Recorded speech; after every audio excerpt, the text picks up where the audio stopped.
سچی بات یہ ہے کہ آپ کی وقت کی حفاظت ہو گئی.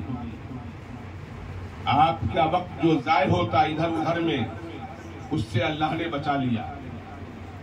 اور ایسی مبارک مجلس میں، اس مجلس کو ابھی اس وقت فرشتے زمین سے آسمان تک جو ہے قطار لگائے ہوئے ہیں.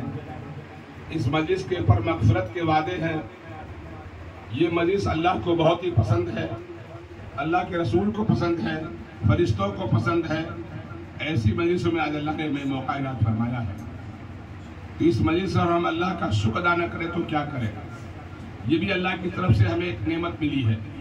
اللہ کی طرف سے ہمیں نعمت ملی ہے. اور نعمت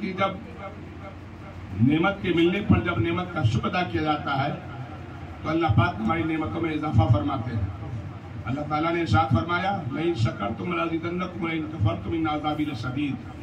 میرے بندو، میری دی ہوئی نعمتوں میں تم جتنا شکریہ ادا کرو گے، ہم تم کو تمہاری نعمتوں میں اتنا ہی زیادہ سے زیادہ اضافہ فرمائیں گے. اور اگر ہماری نعمتوں کا انکار کرو گے تو ہماری پکڑ بڑی سخت ہے.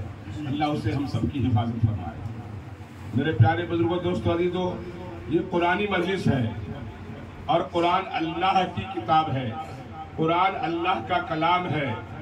یہ قرآن کریم اللہ کی کتاب بھی ہے، اللہ کا کلام بھی ہے، اللہ کی کتاب